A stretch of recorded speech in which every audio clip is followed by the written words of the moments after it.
拖延常被说成懒散，但如果你看看那些天才的日常，爱因斯坦散步散半天，达尔文每天喝茶冥想，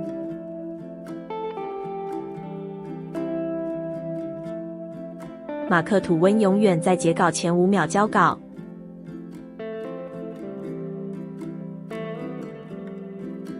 他们不是在偷懒，是懂得让大脑做一件很强的事，让潜意识酝酿。如果是你，那你会怎么拖延呢？1. 战术性拖延，表面没动，脑子暗中开工。2. 完美主义拖延，不是不做，是想要做到最好。3. 逃避型拖延，压力一来就先消失。我们今天把它讲清楚。拖延为什么能激发创意？因为大脑有一个关键系统 Default Mode Network 预设模式网路。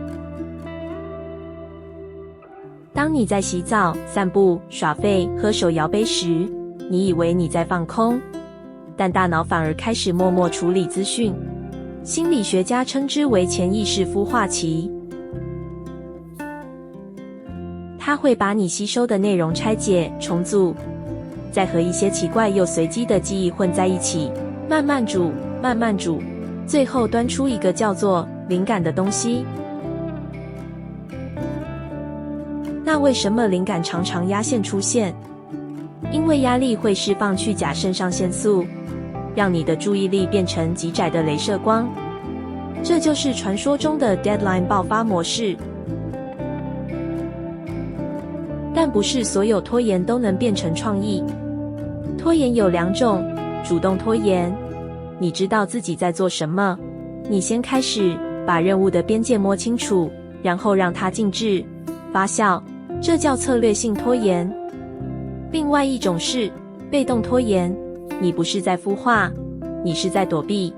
焦虑、害怕、完美主义，只会让事情更糟。所以，能启动创意的拖延是1.